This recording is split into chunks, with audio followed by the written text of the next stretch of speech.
Hi, my name is Jean Sinodinos. I live and work in this fabulous city of Austin, and instead of sharing a little food for thought, I'd like to share a little water for thought. What if we could take one bold action that could make ABIA the greenest airport in the nation? What if it reduced pollution, saved the city money, and generated revenue for the airport and its vendors? What if it made travelers through ABIA feel even more special than they already feel? And what if it generated some great PR? I fly through ABIA about once a month, and I didn't need to look up the data to know it's getting busier each year, but the data does support that hunch. In fact, it looks like passenger travel at ABIA has been growing at a fairly steady pace of 6% a year.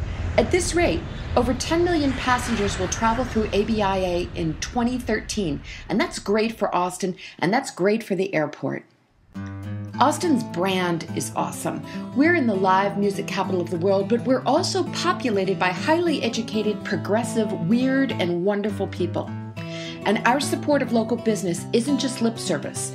I'm proud that ABIA supports local vendors. I, like you, want to see them happy and profitable. Our local vendors at ABIA sell a great array of items, but they all sell bottled water, too. It's profitable, and travelers snap it up and throw a bottle or two in their bags. We travelers love bottled water. It's mighty convenient, there's not much chance we'll spill it on our laptops, and it's the healthiest beverage choice around. But what's healthy for us isn't so healthy for our environment. Let's say, for the sake of illustration, that 1 in 5 passengers buys a bottle of water. That comes to about 1,800,000 bottles this year alone. Assuming that 6% growth in passenger rates continues, we're looking at 10 million plastic water bottles in the next 5 years. That's over 1,200 miles of 8-inch bottles lying end to end. That's over 10,000 bottles for every square mile of Travis County. That's a lot of bottles, and they're going to live forever.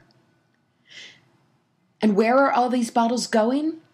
Yes, ABIA offers recycling, but research is telling us that about 75% of plastic bottles never make it to recycling. They're ending up in landfills or oceans where they leach toxins and smother ecosystems. And recycling isn't free either. It costs money, and the value of recyclables has dropped dramatically in this recession. Recycled plastic sold for $250 a ton 5 years ago, but that all changed when the recession hit. So recycling is only part of the answer. And the city of Austin knows it. The city's commitment to zero waste by 2040 calls for us to do more than recycle. It calls for us to rethink, reduce, and reuse, too. And the master plan calls for the city agencies and departments to lead by example. No matter how we slice it, then, relying on recycling alone will not get us to our goal. We're still going to end up using more bottles, creating more waste, and seeing limited benefit. And it leaves us with some questions. How can we improve what we're doing to reduce the impact on the city and on the environment, and how can we do it profitably? And as an added bonus, how can we improve our own reputation as a green leader worldwide? First, we want to sell travelers branded, reusable water bottles once. Then, we want to sell them quality filtered water for those bottles forever. Here's how it could work. Picture this. Positioned near a reduced inventory of bottled water, passengers are encouraged by vendors to buy branded water bottles. These bottles sell at a price point that will help offset the losses from not buying bottles of water, but let's face it, this is not the profit center in this scenario. If I buy a reusable water bottle for $12 once, I may end up costing the vendor by not buying 12 bottles at $3 over the course of the year. But it does become a lovely little grassroots marketing tactic as those bottles now travel the world. The profit comes in here, step 2. This is where ABIA sets up quality filtered water stations throughout the airport, at food courts, at far ends of the terminal, and in between on all levels. These watering holes, or Texas oases, they're easy to use. You just drop in your coins or you swipe your card to fill your bottle. The price feels good to consumers, but it generates real profit which is shared among vendors to offset the losses from bottled water sales. And I'm not talking about fancy pants Evian water here. I'm talking about our awesome and amazing municipal water. The Environmental Working Group rated Austin's water as the 7th best city water in the United States. Put this stuff through a simple filtration system and people will choose to drink it. This is a win-win for everyone. Consumers are going to feel good about helping the planet, and they actually save money. They want to be on the cutting edge, and they like helping Austin's brand. ABIA and vendors improve their brand, and they make money in the long run too. How, you ask? I don't know what commercial water rates are for ABIA, and I couldn't find it online, but I looked at my residential bill, and if my math is correct, I calculated that it costs me 1/100th of a penny to fill up my water bottle at home. At that rate, if I bought a $3 bottle of water at the airport today, then reused that bottle every day and filled it with filtered tap water at home, it would take me decades before I'd spent $3 in water. So run the math.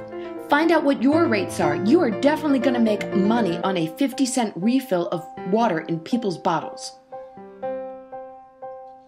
We know startup costs are always a burden, but they can be offset by key partnerships.